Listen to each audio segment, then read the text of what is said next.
Hello everyone, welcome to study. मोनारा जगत को कवर करने के बाद आज इस वीडियो में हम लोग प्रोटिस्टा जगत को कवर करने जा रहे हैं। देखिए, मोनारा जगत एक बड़ा चैप्टर है और उससे काफ़ी सारे प्रश्न आते हैं, तो हम लोगों ने काफ़ी सारे प्रश्नों को अच्छे से कवर भी किया था। प्रोटिस्टा जगत जो है ये बहुत ही छोटा सा टॉपिक है, छोटा सा टॉपिक या छोटा सा चैप्टर बोल दो आप, है। बहुत कोशिशों के बाद भी मैंने इसमें 20 MCQ ही बना पाया है ना। तो 20 MCQ में ये पूरा का पूरा टॉपिक आपका अच्छे से कवर हो जाएगा। अगर प्रश्न आएगा इस जगत के अंदर से तो इसी 20 में से जो है आपको मिल जाएगा। यानी जो 20 प्रश्न मैं आपको करवाऊंगा एज इट इज टकरा जाएगा, या फिर जो भी मैं एक्सप्लेन करूंगा वहां से प्रश्न आ जाएंगे।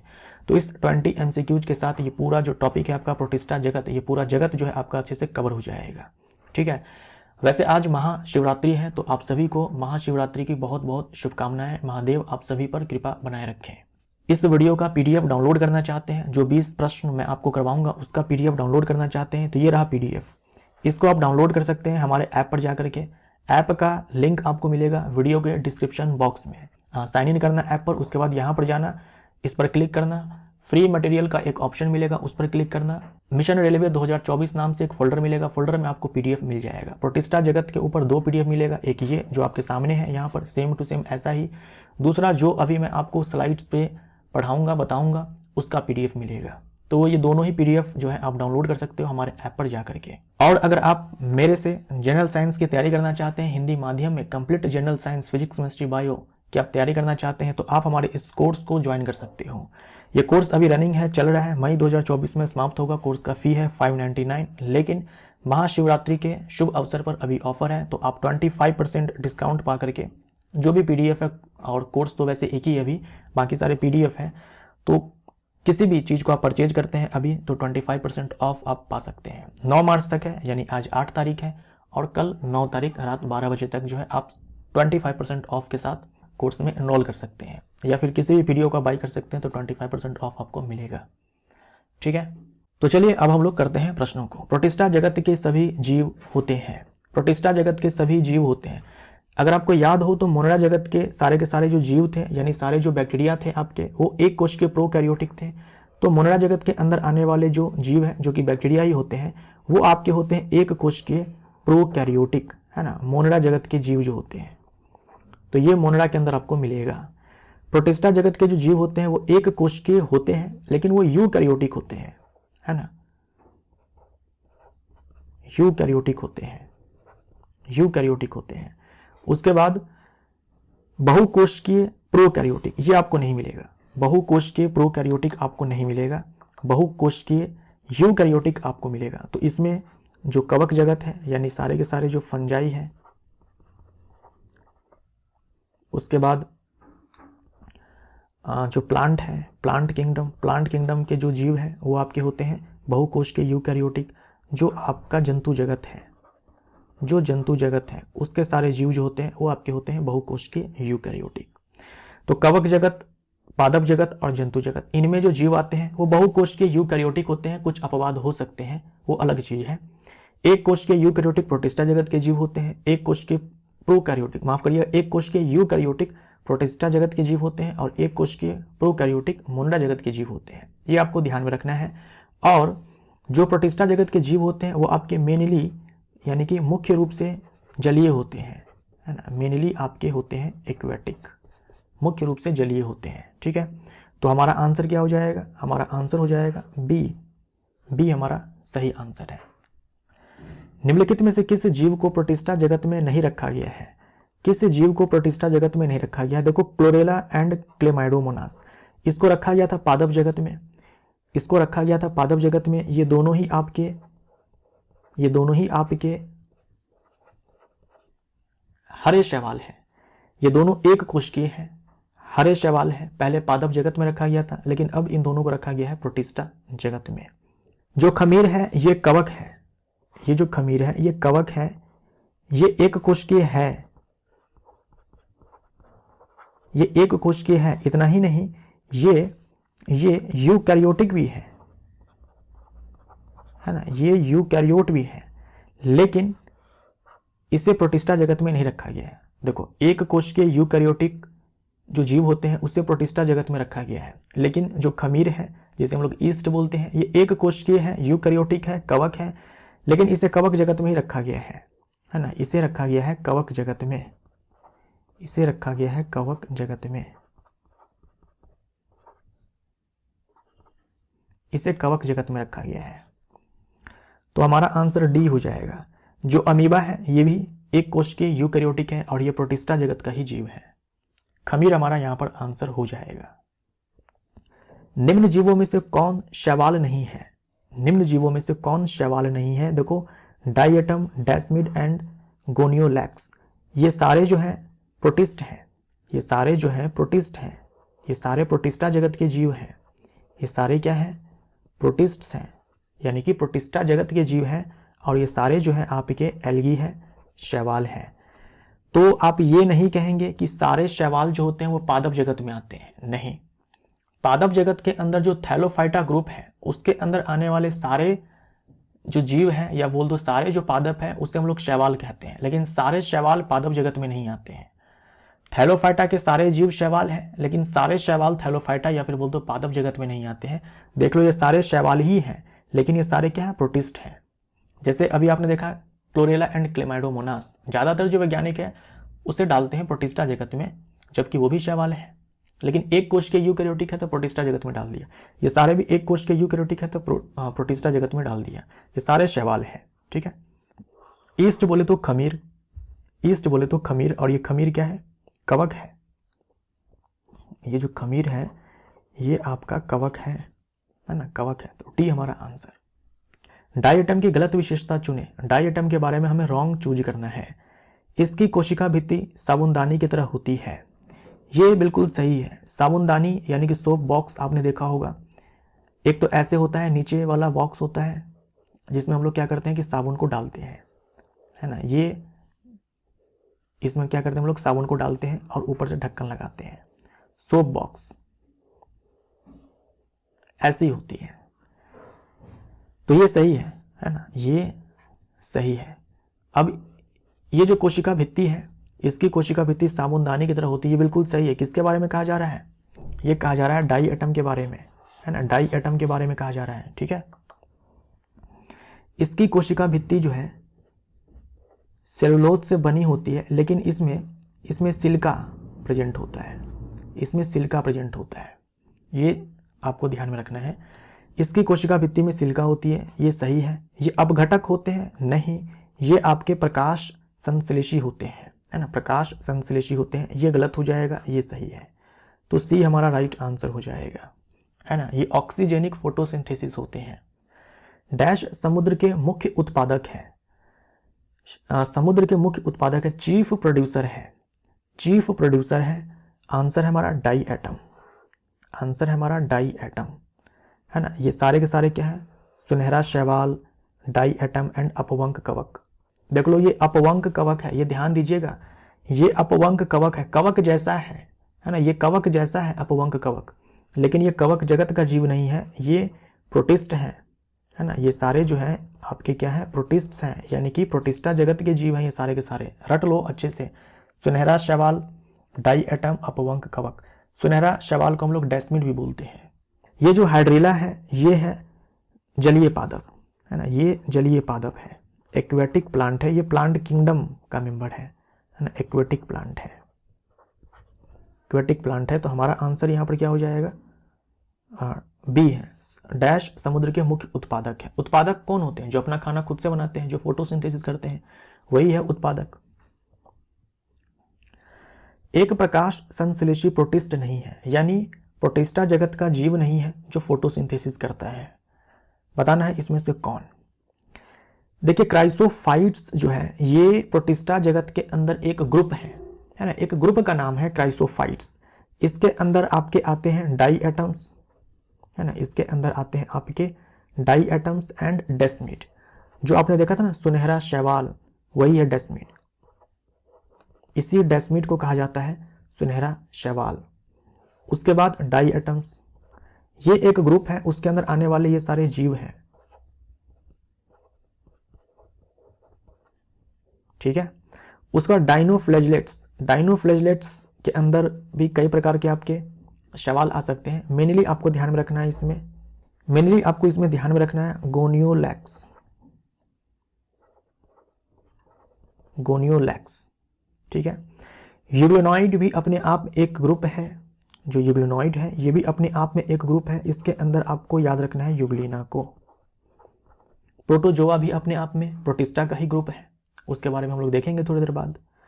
उसके बाद स्लाइम मोल्ड, ये प्रोटिस्टा जगत का जीव है। अपवंक कवक जो अभी आपने देखा था थोड़ी देर पहले, ये प्रोटिस्टा जगत का जीव है। तो हमारा आंसर यहाँ पर यही हो जाएगा। कोई भी कवक जो है वो सपोषी नहीं होता है, सारे के सारे परपोषी होते हैं। और ये जो स्लाइम मोल्ड है ये परपोषी है। परपोषी कई प्रकार के होते हैं ना, इनमें ये अपघटक है, मृतोपजीवी है। ये क्या है? सेप्रोफाइट है। सेप्रोफाइट जो होते हैं उसी को हम लोग डिकम्पोजर बोलते हैं, डिकम्पोजर बोलते हैं, अपघटक बोलते हैं। तो ये मृतोपजीवी है। ठीक है, तो इसमें डेस्मिड, डाई एटम्स एंड गोनियोलैक्स ये जो है ये आपके फोटोसिंथेटिक होते हैं, ये फोटोसिंथेटिक होते हैं। ये अपना खाना खुद से बनाते हैं फोटोसिंथेसिस के जरिए। अब बात करते हैं यूग्लिना की। तो देखो यूग्लिना जो है ना, इनके पास दोनों क्वालिटी है। ये फोटोसिंथेसिस भी कर सकते हैं, है ना, ये फोटोसिंथेसिस भी कर सकते हैं। यानी ये जो है ये आपके फोटोसिंथेटिक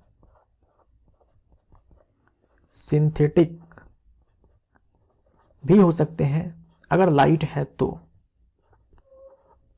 लाइट है तो ये फोटोसिंथेसिस कर पाते हैं, क्योंकि इनके पास जो है क्लोरोफिल होता है।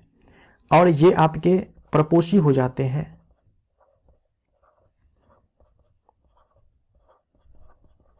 परपोषी हो जाते हैं लाइट के अब्सेंस में, है ना, इन अब्सेंस ऑफ लाइट यहां पर लिख सकते हो आप। ठीक है, तो ये भी आपको ध्यान में रखना है। इसीलिए यूग्लिना को जो है पादप और जंतु के बीच की संयोजक करी बोलते हैं। जंतु अपना भोजन नहीं बना सकता ना, तो जब लाइट नहीं होता है तब ये अपना भोजन नहीं बनाते हैं, परपोषी हो जाते हैं। जब लाइट होता है तो पादपों की तरह जो है ये अपना भोजन खुद से बना लेते हैं। तो ये पादप और जंतु के बीच संयोजक करी कहलाता है यूग्लिना। क्लोरोफिल उपस्थित है यूग्लिना में, सी हमारा राइट आंसर हो जाएगा। क्लोरोफिल उपस्थित है यूग्लिना में। ठीक है, डैश पादप और जंतुओं के बीच संयोजक करी है यूग्लिना, सी हमारा राइट आंसर हो जाएगा। ठीक है, पैरामीशियम प्रोटोजोआ ग्रुप के अंदर आता है, अमीबा भी प्रोटोजोआ ग्रुप के अंदर आता है। और अपवंक कवक, नाम में कवक है लेकिन ये प्रोटिस्टा जगत का जीव है, ये ध्यान में रखिएगा। डैश अनुदैर्ध्य विखंडन द्वारा प्रजनन करते हैं, डैश अनुदैर्ध्य विखंडन द्वारा प्रजनन करते हैं। अनुदैर्ध्य विखंडन द्वारा यानी कि लॉन्गिट्यूडनल बाइनरी फ्यूजन करते हैं। ये विखंडन जो है द्विविखंडन है, ठीक है, यहाँ पर छूट गया है, द्विविखंडन है, ये बाइनरी फ्यूजन है, लॉन्गिट्यूडनल बाइनरी फ्यूजन द्वारा प्रजनन करते हैं। तो लिशमेनिया यूग्लिना दोनों हमारा आंसर है, यानी कि डी जो है हमारा सही आंसर है। ए और बी दोनों हमारा सही आंसर है। यहां पर आप देख सकते हैं कि ये आपको यूग्लिना दिखाया गया है ना, ये आपको यूग्लिना दिखाया गया है। इसमें देखो क्या होता है, लॉन्गिट्यूडनल बाइनरी फ्यूजन होता है, लॉन्गिट्यूडनल बाइनरी फ्यूजन होता है। इसका मतलब क्या हुआ, इसका मतलब ये हुआ कि ये वर्टिकल एक्सिस के अलोंग जो है द्विविखंडन करते हैं। ये वर्टिकल एक्सिस है यानी कि ऊर्ध्वाधर अक्ष है, इसके अनुदिश ये द्विविखंडन करते हैं। सेम चीज आपको लिशमेनिया में दिखेगा, है ना, सेम चीज आपको लिशमेनिया में दिखेगा कि जो वर्टिकल एक्सिस है इसके अलोंग ये बाइनरी फ्यूजन करते हैं। तो इस प्रकार के बाइनरी फ्यूजन को हम लोग क्या बोलते हैं, लॉन्गिट्यूडनल बाइनरी फ्यूजन बोलते हैं, यानी कि अनुदैर्ध्य द्विविखंडन बोलते हैं, है ना, लॉन्गिट्यूडनल बाइनरी फ्यूजन बोलते हैं। लेकिन अगर आप देखो पैरामीशियम में, ये पैरामीशियम है, इसमें होता है ट्रांसवर्स बाइनरी फ्यूजन, इसमें होता है ट्रांसवर्स बाइनरी फ्यूजन, क्योंकि इसमें जो द्विविखंडन है ये वर्टिकल एक्सिस के अलोंग नहीं है, ये हॉरिजॉन्टल एक्सिस के अलोंग है, क्षैतिज अक्ष के अनुदिश है। ये देख लो, ये हॉरिजॉन्टल एक्सिस के अलोंग है, तो इसे ट्रांसवर्स बाइनरी फ्यूजन बोलते हैं। अनुप्रस्थ होता है ट्रांसवर्स का मतलब, है ना, अनुप्रस्थ, अनुप्रस्थ द्विविखंडन बोल सकते हो, इसे अनुदैर्ध्य द्विविखंडन बोल सकते हो। ठीक है, अगर हम बात करें अमीबा तो वो अलैंगिक जनन करता है द्विविखंडन के द्वारा, लेकिन इसमें कोई भी एक्सिस नहीं होता है, इर्रेगुलर है। देखो ना यहाँ पर लिखा हुआ इर्रेगुलर,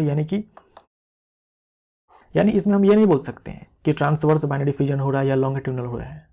इसमें जो द्विविखंडन है, जो फिजन है, बाइनरी फिजन है, ये किसी भी एक्सिस का लॉन्ग हो सकता है, हॉरिजॉन्टल एक्सिस का लॉन्ग हो सकता है, वर्टिकल एक्सिस का लॉन्ग हो सकता है, हॉरिजॉन्टल एक्सिस का लॉन्ग हो सकता है, डायगोनली हो सकता है, किसी भी प्लेन में किसी भी एक्सिस का लॉन्ग हो सकता है, कोई कुछ निर्धारित नहीं है इसमें। इसीलिए अनियमित तरीके से जो है इसमें द्विविखंडन होता है। जो प्लाज्मोडियम है जो कि प्रोटोजोआ ग्रुप के अंदर आता है, ये इससे मलेरिया होता है, ये बहुविखंडन करते हैं, ये मल्टीपल फ्यूजन करते हैं ना, बहुविखंडन करते हैं। किस प्रकार के पोषण में जटिल कार्बनिक पदार्थ को शरीर के बाहर पाचित कर उससे अवशोषित किया जाता है? हम लोग जो भोजन खाते हैं उसमें जटिल कार्बनिक पदार्थ होते हैं। भोजन हमारे बॉडी के अंदर जाता है, फिर बहुत सारे एंजाइम उस पर एक्ट करते हैं, भोजन को पचा देते हैं। पचाने के बाद हम लोग हमारे बॉडी के द्वारा अवशोषित किया जाता है। मतलब जो पचाने का काम है वो तो बॉडी के अंदर ही हुआ ना, बॉडी के अंदर ही एलिमेंट्री कैनाल में हुआ ना, आहार नाली में हुआ। उसके बाद उस पचे हुए भोजन का अवशोषण हुआ और जो नहीं पचा उसे बाहर निकाल दिया जाता है। लेकिन ये जो मृतोपजीवी होते हैं, जो अपघटक होते हैं, जो मृतोपजीवी होते हैं, जो अपघटक होते हैं, ये क्या करते हैं, यानी ये सारे जो जीव होते हैं ये क्या करते हैं कि भोजन को पचाते हैं बॉडी के बाहर, भोजन को पचाते हैं बॉडी के बाहर, उसके बाद वो उसे अवशोषित करते हैं, उसके बाद वो अवशोषित करते हैं। ऐसा नहीं है कि बॉडी के अंदर वो भोजन को पहले लेंगे उसके बाद उसको डाइजेस्ट करेंगे और अवशोषित करेंगे, नहीं, पचाने का काम बॉडी के बाहर होगा। जैसे मान लीजिए कि ये मान लो कि डेड एंड डिकेइंग मटेरियल है, मरा हुआ कोई मान लो जीव हो सकता है, कोई पत्ती हो सकती है, जो पत्ती तना, कोई भी पेड़ पौधे जीव जंतु किसी का भी पार्ट हो सकता है, डेड एंड डिकेइंग मटेरियल है, मृत या फिर सड़े गले पदार्थ है ये।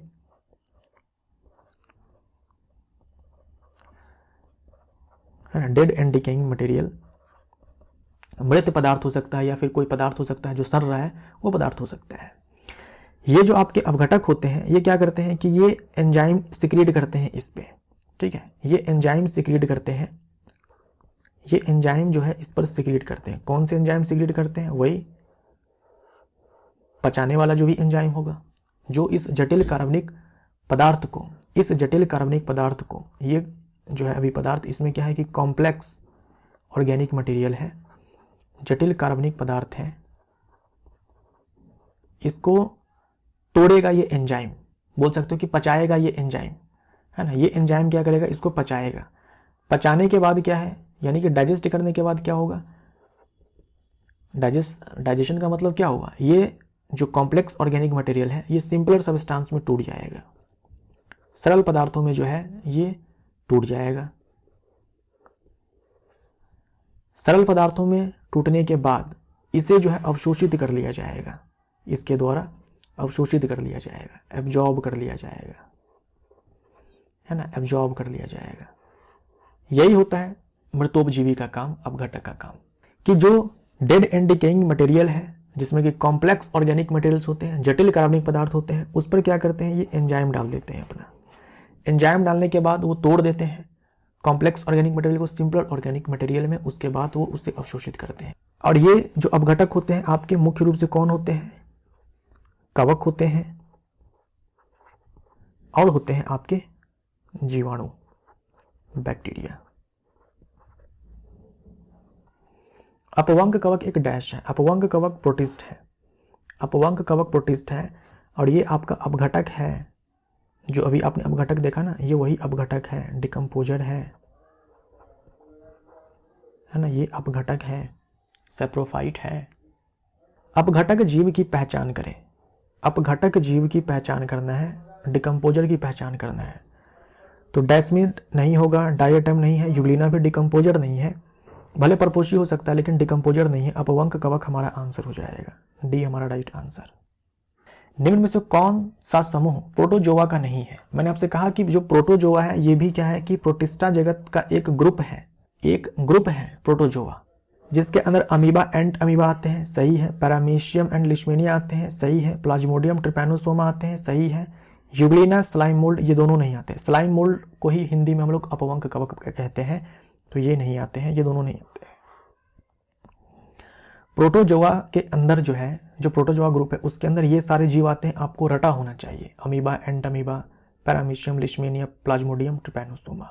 डैश बहुविखंडन द्वारा अलैंगिक प्रजनन करता है, बहुविखंडन द्वारा कौन करता है, प्लाज्मोडियम करता है। प्लाज्मोडियम करता है, हम लोगों ने थोड़ी देर पहले देखा था जब हम लोग देख रहे थे longitudinal binary fission and transverse binary fission, वहाँ मैंने आपको दिखाया था कि जो प्लाज्मोडियम है ये मल्टीपल फिजन करता है। इसी प्लाज्मोडियम के कारण जो है, प्लाज्मोडियम अपने आप में एक जीनस है, कई सारे इनके स्पीशीज होते हैं, प्रजातियाँ होती हैं, जैसे प्लाज्मोडियम फैल्सीपेरम है, प्लाज्मोडियम वाइवेक्स है, ऐसे कई सारे जो है इनके प्रजाति होते हैं। इनके कारण जो है मलेरिया होता है, इनके कारण मलेरिया होता है। लिशमेनिया के कारण काला अजड़ होता है।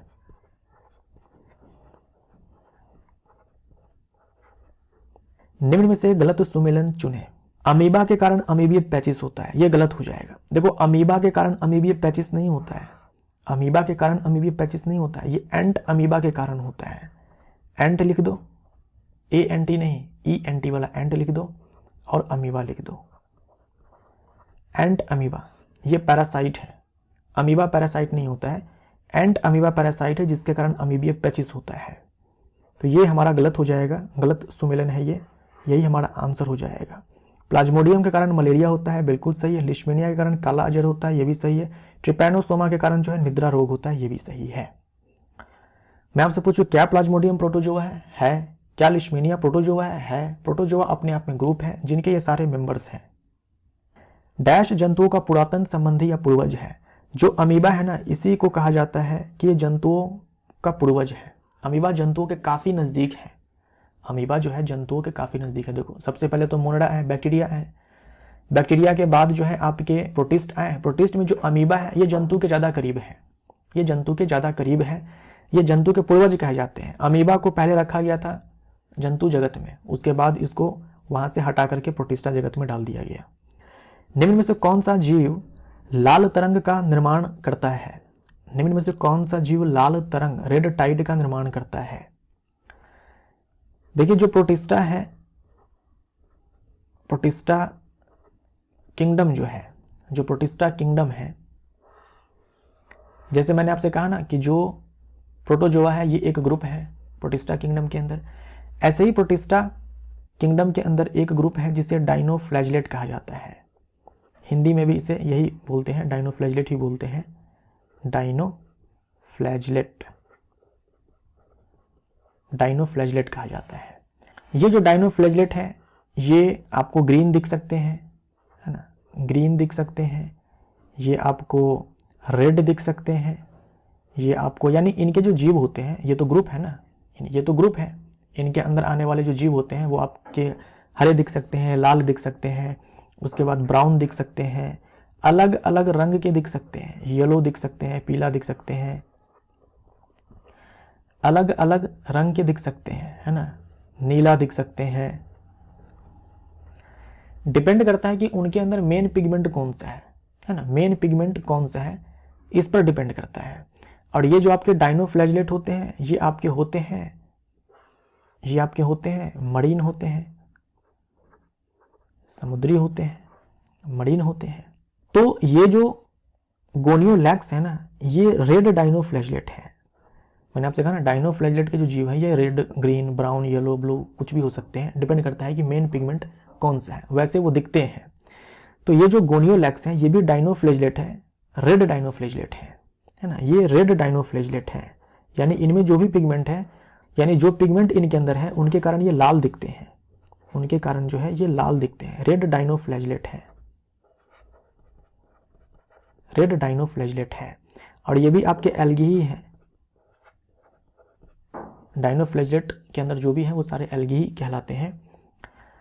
तो गोनियोलैक्स इसका आंसर हो जाएगा। देखो ये समुद्री है, तो समुद्र के जिस भी भाग में ये जो गोनियोलैक्स है ये तेजी के साथ जब प्रजनन करते हैं, बहुत ही तेजी के साथ प्रजनन करते हैं, फलते फूलते हैं, तो समुद्र का पानी लाल लाल दिखता है, उसी को लाल तरंग रेड टाइड कहा जाता है। क्योंकि ये लाल है, लाल दिखते हैं, तो जब ये तेजी से प्रजनन करते हैं, पूरे समुद्र में तो करेंगे नहीं, पूरे समुद्र में हर जगह पाया जाए ये जरूरी नहीं है, जिस भी भाग में पाए जा रहे हैं वहां पर जब ये तेजी से प्रजनन करते हैं, तेजी से फलते फूलते हैं, तो पानी का जो पूरा सतह है वो लाल लाल दिखता है, जिसे लाल तरंग कहा जाता है। तो गोनियोलैक्स के कारण। किस वैज्ञानिक ने प्रोटिस्टा जगत को दिया था? कैरोलस लिनियस ने दिया था plant kingdom and animal kingdom, है ना। जो पादप जगत है और जो जंतु जगत है, जो पादप जगत है और जंतु जगत है, ये दिया था कैरोलस लिनियस ने। अर्नस्ट हैकेल इन्होंने दिया था protista kingdom, protista kingdom. Copeland इन्होंने दिया था मोनरा किंगडम। विटेकर ने दिया था कवक जगत। ठीक है, इन्होंने दिया 2 जगत वर्गीकरण, इन्होंने दिया 3 जगत वर्गीकरण, इन्होंने दिया 4 जगत वर्गीकरण और इन्होंने दिया 5 जगत वर्गीकरण। निम्न में से कौन सा जीव मिक्जोट्रॉफ है ना, मिक्जोट्रॉफ है। जो जीव आपके होते हैं ऑटोट्रॉफ,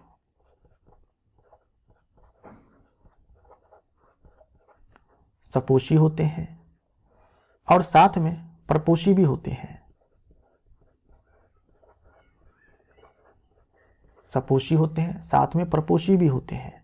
क्या आपने अभी कोई ऐसा जीव देखा था जो सपोषी भी था और परपोषी भी था? ऑटोट्रॉफ भी है और हेटेरोट्रॉफ भी है, उसे हम लोग मिक्जोट्रॉफ बोलते हैं। तो ये हम लोग देखा था यूग्लिना के बारे में। अगर लाइट है तो ऑटोट्रॉफ, लाइट नहीं है तो हेटेरोट्रॉफ। कूटपाद का निर्माण करने वाला जीव है, कूटपाद का निर्माण करने वाला जीव। कूटपाद का मतलब होता है नकली पैर, फॉल्स फीट। इसे इंग्लिश में सीडोपोडिया कहते हैं, सीडोपोडिया कहते हैं। ये आपको दिखेगा अमीबा के अंदर। तो ए हमारा राइट आंसर हो जाएगा, ए हमारा राइट आंसर हो जाएगा। जैसे मान लीजिए कि ये अमीबा है ना, ये अमीबा है। अब अमीबा ने देखा कि यहां पर, अमीबा ने देखा यहां पर कि एक फूड पड़ा हुआ है। अब इस अमीबा को खाना है, इस अमीबा को इसको खाना है। तो ये अमीबा क्या करता है? सीडोपोडिया का निर्माण करता है इस प्रे को, इस शिकार को, इसको शिकार बोल दो, फूड बोल दो, इसे कैप्चर करने के लिए ये क्या करेगा? सीडोपोडिया का निर्माण करेगा। इस प्रकार से जो है सीडोपोडिया का निर्माण करेगा।